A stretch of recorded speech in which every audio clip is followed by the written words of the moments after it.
Mesdames, Messieurs, bonsoir. À la une de l'actualité de ce jeudi 10 mars 2033, un scandale sanitaire à Pourriac-sur-Garonne. Des tomates comportant des traces de pesticides ont été ingérées par les 90 enfants présents ce jour-là au restaurant scolaire. Ce matin, 2 hommes ont été placés en garde à vue et le restaurant est fermé pour effectuer des analyses complémentaires. Sur place, on retrouve notre envoyé spécial, Alexandre Baudin. Alexandre, la commune est en état de choc, je suppose. Que voyez-vous ? Oui, je me trouve devant l'école élémentaire en question. Ici, les gens se rassemblent et discutent pour tenter de comprendre et expliquer ce qu'on n'arrive toujours pas à analyser. Comment des pesticides se sont retrouvés dans l'assiette des enfants de l'école de Pourriac-sur-Garonne. Avez-vous réussi à joindre des enquêteurs pour en savoir plus ? Alors oui, j'ai joint le lieutenant Cazet. Il m'a affirmé que l'agriculteur qui était en charge d'approvisionner l'école a été mis en garde à vue. Le conseil général attend l'expertise pour prendre une décision. J'ai aussi l'information que le responsable des stocks de l'école serait accusé d'avoir fait venir ces produits d'Espagne. On attend du coup l'analyse laboratoire, notamment sur les normes d'hygiène, puisque dans ce cas, ce serait tout le schéma d'approvisionnement local qui serait à remettre en cause. Alors, que risquent les présumés coupables ?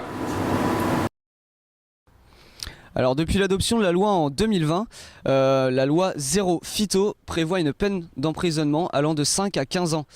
Malheureusement, on est encore loin de là. L'enquête est toujours en cours et les procès ne devraient pas se faire attendre avant plusieurs semaines. Qui sont les personnes les plus choquées autour de vous ? Eh bien, ce sont les parents d'élèves, bien sûr. Certains sont venus me faire part de leur colère, de leur mécontentement et de leur incompréhension. Ils sont venus me dire, après tout ce qu'on a fait, et maintenant qu'on connaît les risques liés aux pesticides, il est juste impensable qu'on puisse en retrouver dans l'assiette des écoles de nos enfants. Jean Callionnet, le ministre de la Santé, est attendu cet après-midi. Vous confirmez ? Oui, le ministre est venu ce matin même en fait. Il est venu apporter son soutien aux familles. Il a annoncé qu'il relancerait également le débat sur l'indemnisation financière des malades liés aux pesticides. Il a dit, je cite, « Il est intolérable que 13 ans après l'adoption de cette loi, pas le moindre centime n'ait été déboursé par l'État. » Merci Alexandre Baudin. Tenez-nous au courant si vous avez de nouvelles informations. Merci Laurent. Bonne nouvelle maintenant avec l'inauguration du second pôle alimentaire de la Gironde. Nous recevons tout de suite Madame Favéou, médiatrice alimentaire au sein du Conseil général de la Gironde. Bonjour Madame Favéou, pouvez-vous nous expliquer d'où ce projet tire ses racines ? Eh bien, ce projet est issu du grand travail de sensibilisation sur la question de la capacité alimentaire qu'a engagé le Conseil général depuis maintenant 18 ans. Après 5 ans d'échanges avec la population, les élus locaux et l'ensemble des partenaires sociaux et économiques, un référendum départemental avait permis que les terres à vocation alimentaire soient placées au titre de biens communs départementaux et aussi prises en compte dans les documents d'urbanisme. À la suite de cela, différents projets avaient en effet émergé sur le département. Dont les pôles alimentaires locaux. En effet, le premier avait vu le jour en 2020 dans le sud Gironde, dans la continuité du partenariat avec l'association Les Liens de la Terre, pour favoriser l'épargne citoyen et constituer une réserve foncière départementale.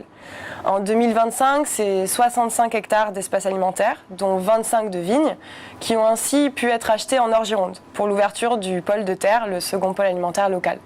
Ces terres, comme l'ensemble des espaces alimentaires girondins, sont bien sûr en zone protégée.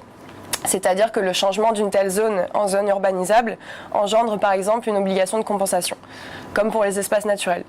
Ils sont aussi uniquement pour la production bio, évidemment. Alors quel est votre rôle dans ce projet ? Eh bien, en tant que médiatrice alimentaire départementale, je fais le lien entre les différents porteurs de projets sur place. Nous avons ainsi installé 5 agriculteurs ainsi qu'une ferme à insectes. Ces producteurs alimentaires que nous avons accompagnés dans la création d'une coopérative se chargent de la production. Et les nouveaux documents d'urbanisme issus du référendum dont je vous parlais ont permis la construction de logements pour les exploitants en plus des infrastructures liées à la production. Mais il ne s'agit pas d'un super pôle de production, mais plutôt d'une nouvelle centralité alimentaire, en lien avec les nombreux producteurs alimentaires bio du territoire, dont nous accompagnons l'installation et la production. Et vous ne vous arrêtez pas là, il me semble. En effet, ce pôle propose de la vente sur place, ainsi qu'une ferme pédagogique, mais pas seulement.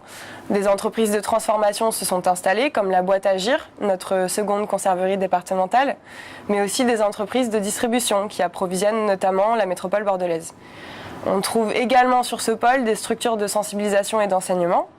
Le Conseil général a ainsi financé la création d'un lycée agricole et d'un centre de documentation sur les territoires ruraux. Ce pôle, c'est donc un nouveau réseau d'acteurs engagés dans la capacité alimentaire de la Gironde, dont le fonctionnement est réellement facilité par la proximité. Celui-ci est connecté avec l'ensemble des producteurs alimentaires du territoire, notamment pour la conserverie. Mais la politique alimentaire du département concerne juste le milieu rural ?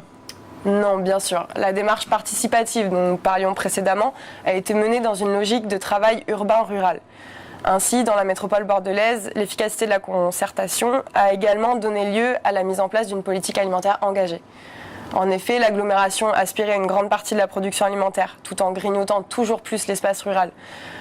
Parmi les mesures phares pour pallier à ça, des périmètres de protection des espaces alimentaires ont été mis en place en périphérie et une politique d'agriculture hors sol, notamment sur les toits, est en cours. Merci Madame Favéou.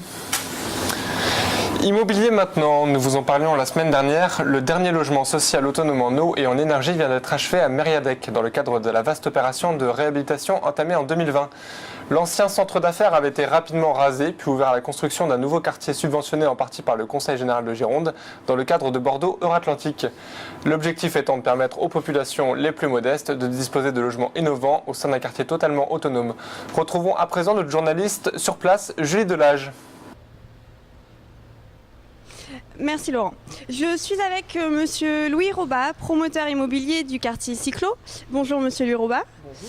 Alors en quoi ce quartier se distingue-t-il ? Eh bien tout d'abord, et la partie la plus intéressante de ce projet, est bien évidemment la consommation en eau. En effet, l'eau fonctionne ici en circuit fermé.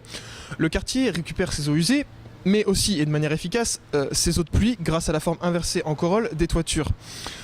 L'eau est traitée sur place par divers procédés qu'on pourrait qualifier d'écologiques, donc comme la phytoépuration.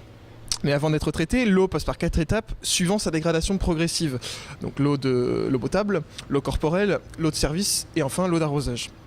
Ensuite, en ce qui concerne au sein même des logements, toutes les technologies présentes sur le marché depuis ces dernières années sont employées. On y trouve par exemple des robinets infrarouges, des douches autosuffisantes en eau et bien sûr des compteurs intelligents. Enfin, au sein même des espaces extérieurs, on a choisi de réaliser des jardins botaniques et potagers partagés parce que c'était une des conditions de financement du département. Dans les grands espaces verts, des essences végétales à faible consommation d'eau sont présentes et viennent améliorer l'attractivité de ce quartier. Merci monsieur Louis Robat. Et qu'en est-il de la population locale ? Je suis avec la famille Perrin. Bonjour monsieur Perrin, bonjour madame Perrin. C'est un des premiers ménages à avoir investi le quartier. Alors monsieur Perrin, pourquoi avoir choisi ce logement ? Mais écoutez, c'est après avoir lu un article du Sud-Ouest qui parlait du projet de réhabilitation du quartier Mériadec, financé entre autres par le Conseil général, qu'on a commencé avec ma femme à s'intéresser pour emménager ici. Et quand on a vu le cadre de vie et l'esprit de communauté qu'il y a ici, on a décidé, on n'a vraiment pas hésité, on est venu. Je crois savoir que ça fait 1 an que vous habitez ce quartier. Êtes-vous toujours aussi satisfait de votre choix ? Oui, bien sûr. On regrette vraiment pas notre investissement, c'est sûr. Et concernant l'autonomie en eau du quartier, à quel point vous a-t-elle été satisfaisante ? On a fait de belles économies. Bon, forcément, on paye une redevance à la Lyonnaise des Eaux pour l'entretien du réseau. Mais la facture de l'an passé n'a pas dépassé une centaine d'euros, donc c'est assez négligeable. Et en plus de ça, vu que nous recyclons les eaux de pluie, je peux cultiver mes légumes du jardin, les herbes aromatiques avec tous les habitants du quartier. C'est vraiment très enrichissant, surtout dans un centre-ville comme Bordeaux. Très bien, merci. Comme nous pouvons le constater, Cyclo est un quartier où il fait bon vivre. Merci Julie, un bel exemple de cette évolution sans pareil en France. On continue avec Guillaume Delcourt qui a été rencontré pour nous, Madame Delalande, concierge agricole au collège d'Abzouk. Pour moi, c'était une renaissance, vraiment. J'en étais arrivée à un point où je voyais plus la sortie, quoi. entre l'effet du climat sur mes cultures, les maladies qui décimaient mon élevage, la chute du cours du lait. J'étais à bout, endettée. Je considérais demander le RSA. Je pouvais plus vivre de mon travail et ça, c'était une réalisation brutale. L'agriculture, c'est dans mes veines. Ça fait des générations qu'on fait ça. Et puis voilà, qui rate tout alors qu'on est au sommet de la technologie. Enfin. Puis c'est là qu'on m'a fait une proposition. Alors le conseil général de la Gironde est venu vers moi pour me proposer d'être concierge agricole du collège d'Abzouk. Alors c'était pas ce que je connaissais. C'était un peu bizarre, mais j'avais plus rien à perdre. Alors au départ, je trouvais que c'était un peu un retour en arrière, l'idée de permaculture, d'usage du manuel uniquement. Puis je me suis fait. Je me suis fait aussi à l'idée de faire un pédagogique. J'ai dû faire des essais comme la culture d'insectes par exemple. Puis il y a eu le contact avec les collégiens. Alors ça, je le redoutais un peu. Et puis au final, les voir renouer avec la terre, c'était beau. Et puis moi aussi, j'ai renoué avec la terre. Ah ouais, ce projet, ça m'a sauvée, vraiment. Alors, Madame Favéou, on l'a vu dans ce témoignage, ce système un agriculteur, une terre, un collège a révolutionné l'agriculture en Gironde. Oui, tout à fait. Notre volonté, c'était vraiment de repenser et restructurer les collèges et la restauration collective dans le milieu rural. On avait dans nos mains un potentiel énorme qu'on se devait d'exploiter.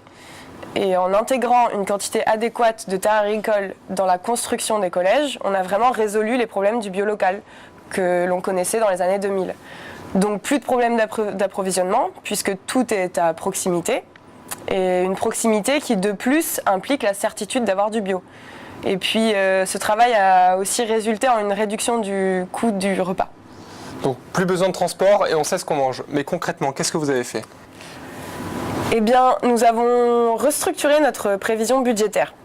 Elle comprend aujourd'hui l'acquisition des terres agricoles, la formation à la permaculture de nos concierges agricoles et la légumerie avec un personnel formé également, bien sûr. Et bien sûr, sur un axe central qui a permis d'instaurer ce système qui était celui de la sensibilisation et de l'éducation des élèves, des parents, des restaurateurs, des agriculteurs, etc. Par rapport à un nouveau mode de consommation, en fait. Par exemple, faire comprendre que la viande est un luxe et pas un acquis du repas. Valoriser les légumineuses, présenter les insectes comme un aliment. Plein d'aspects qui semblent banals aujourd'hui, mais dont l'introduction progressive a pu pérenniser notre projet « Un agriculteur, une terre, un collège ». Une dernière question, pendant les vacances, qu'est-ce qui est fait de production ? Eh bien, tout simplement, elle sert au centre aéré et les surplus sont mis en bocal par la conserverie départementale, qui a été mise en place par le Conseil général il y a un peu plus de 15 ans. Très bien, merci pour ces explications de ce modèle mis en place de manière permanente il y a maintenant 10 ans.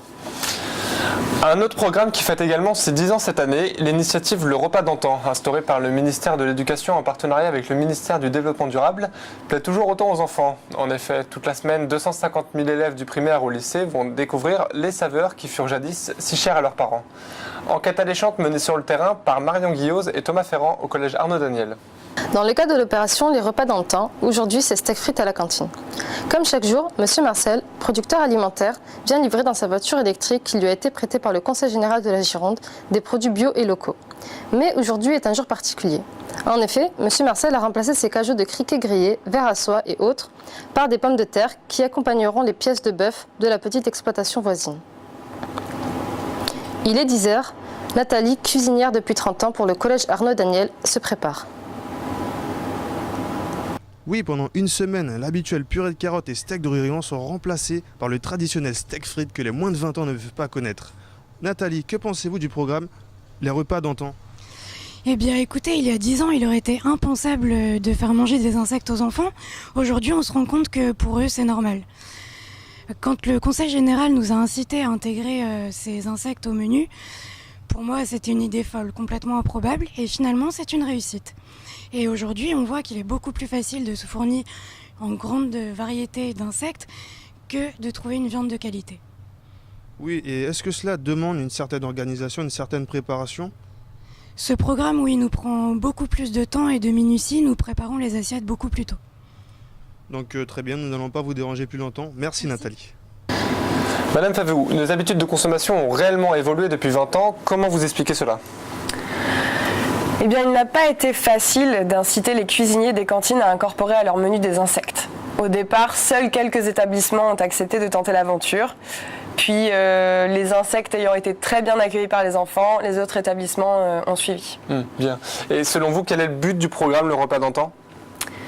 Eh bien, je dirais qu'au-delà de l'aspect ludique de la démarche, ce programme a permis de comprendre pourquoi le Conseil général a misé sur les insectes pour faire évoluer les habitudes alimentaires en Gironde. En effet, le bilan de cette semaine est sans équivoque. Les déchets sont plus nombreux et les coûts sont beaucoup plus élevés. Rappelons que l'introduction progressive des insectes depuis 20 ans dans nos assiettes a également permis de réduire par 4 les émissions de gaz à effet de serre liées à la production alimentaire entre 2015 et 2033. Merci Madame Favéou. Et pour clôturer ce journal, parlons de l'événement qui célèbre ses 10 ans ce week-end, la fête de Saint-Médard-en-Jalles. C'est samedi soir que la ville se réunira dans la cour du collège pour l'omelette géante. Comme chaque année, la tradition veut que les habitants apportent les œufs produits par leurs propres poules et ces contributions sont complétées par les œufs produits dans les collèges. Par l'acte 3 de l'agenda 21, le département de la Gironde s'est battu pour atteindre l'objectif 0% de gaspillage alimentaire, 100% de déchets valorisés. C'est grâce à ce travail que chaque habitation privée possède aujourd'hui en Gironde des poules et un composteur. Margot Noubé a accepté de nous ouvrir les portes de son jardin et de nous présenter ses poules et lapins. Depuis que j'ai mes poules, mes lapins et mon composteur dans mon jardin, le poids de mes poubelles a nettement diminué. Je ne les sors plus que tous les 15 jours à peu près, alors que nous sommes 5 à la maison. En plus, le compost produit sert à mon potager qui est en friche pour l'hiver. Et puis c'est formidable pour les enfants, ça fait un petit côté campagne en plein centre-ville de Bordeaux. Voilà, c'est la fin de cette édition. Merci à vous pour votre fidélité, la météo, puis votre soirée cinéma. Quant à nous, on se retrouve demain et je vous souhaite une très très bonne soirée.